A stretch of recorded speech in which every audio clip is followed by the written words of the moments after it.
அதிமுக தொடர்ந்து 2 முறை தோத்ததில்லை அப்படின்னு சொல்லி 8 முறை தோத்துருக்காங்க. அது மட்டும் இல்லாமல் ஒரு எதிர்க்கட்சியாக கூட இல்லை, அவங்க 3ஆவது இடத்துக்கு போயிருக்காங்க. அதிமுக எங்கே கோட்டை விட்டதுன்னு நினைக்கிறீங்க? இல்லை, இந்த இடம் அதிமுக நம்ம தொடரோம் அப்படின்னா, அதிமுக ஆஃப்கோர்ஸ் இந்த நம்பர் வந்தது எனக்கு பெருசுங்கிற விஜயனுடைய இந்த ஓட்டத்தில். ஏன்னா கடந்த 5 ஆண்டுகளாக அவங்க ரொம்ப பெருசாக, ஏன்னா அவருக்கு உள்ளுக்குள்ளே இருந்தே அவ்வளவு நெருக்கடிகள் ஓடிக்கிட்டு இருந்துச்சு. எடப்பாடி பழனிசாமி அவர்களுக்கு நான் வேறு கடந்த முறை சொன்னதை போல் இந்த வருஷம் பிப்ரவரி 24ஆம் தேதி தான் அவர் நிம்மதியாக விட்டாங்க சசிகலா அம்மா. அவங்க கட்சி ஆரம்பித்த பிறகு தான் அந்த கட்சிக்கு யாருக்கும் சம்மந்தம் இல்லை, நான் தான் முழுதலை கண்ட்ரோலுக்கு எடுத்தேன்னு அவர் இன்சார்ஜ் எடுத்ததே இந்த பிப்ரவரி 24 தாங்கிறது இருக்குது.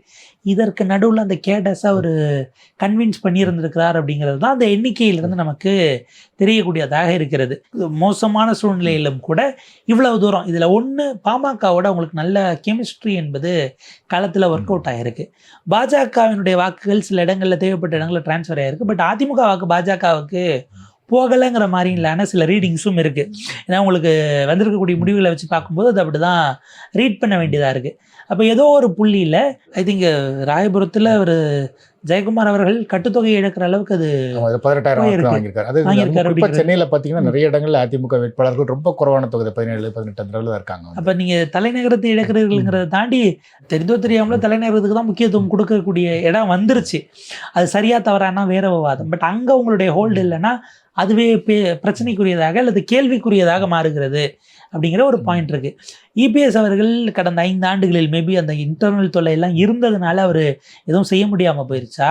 ஏன்னா நீங்கள் 3 தேர்தல்களாக தோல்விக்கு பிறகு குறைஞ்சது பொறுப்பெடுத்திருக்கணும். பொறுப்பு எடுத்துட்டு யார் இப்போ உதாரணத்துக்கு 2014 எலெக்ஷனில் எல்லா இடங்களிலும் ஜெயித்த ஜெயலலிதா அவர்கள் கன்னியாகுமரியிலையும் தருமபுரியிலையும் தோக்குறாங்க அப்படின்னா கன்னியாகுமரியை அவங்களால புரிஞ்சுக்க முடியுது. அங்கே ஈக்குவேஷன் வேறு, கன்னியாகுமரியினுடைய அரசியல் வேறு. நம்ம ரெட்டையில நின்னோம், அங்கே தோத்தா புரிஞ்சுக்க முடியுது. தர்மபுரியில் எதுவும் நடந்திருக்குன்னு கேபி முனுசாமி அதற்கு பிறகு கட்சி ரீதியிலாக அவரை ஓரங்கட்டக்கூடிய அந்த வேலையை செய்கிறாங்க.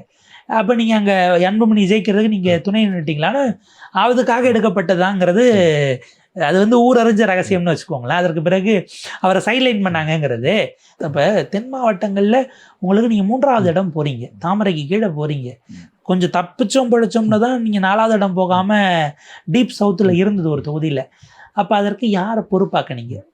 பொறுப்பாக்கிட்டு புதிய ஆட்கள் அங்கே போட்டிங்களா? போட்டவங்களை வச்சு திரும்ப மீட்கிறதுக்கு என்ன முயற்சி பண்ணீங்க? இதெல்லாம் நீங்கள் கட்சி கட்டமைப்பை வலுப்படுத்துவதற்கு செய்யலைங்கிறது தான் பிரதானமான குற்றச்சாட்டை நம்ம வைக்க வேண்டியிருக்கு. இன்னொன்று, விஜய் என்ன பேசினார்? நீங்கள் பேசின ஆன்டி டிஎம்கேவை பேசினார். விஜயோட நீங்கள் வலுவாக பேசினா அந்த ஓட்டு உங்களுக்கு வந்திருக்கும்ல.